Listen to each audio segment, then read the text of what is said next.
Albert Einstein, Thomas Alva Edison, Pythagoras, Abraham Lincoln, ಇವರೆಲ್ಲರೂ ಸಸ್ಯಾಹಾರಿಗಳು. ಮಹಾನ್ ಮೇಧಾವಿಗಳೆಲ್ಲ ಸಸ್ಯಾಹಾರಿಗಳೇ. Sir M Visvesvaraya, C V Raman, George Bernard Shah,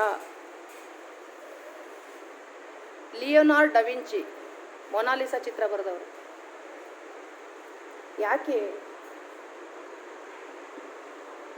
ಯೋಚನೆ ಮಾಡಿ. ಶಕ್ತಿಶಾಲಿಯಾದ ಪ್ರಾಣಿಗಳೆಲ್ಲ ಆನೆ, ಕುದುರೆ, ಒಂಟೆ, ಕತ್ತೆ ಕೂಡ ಸಸ್ಯಾಹಾರಿ, ಮಾಂಸ ಮುಟ್ಟಲ್ಲದು.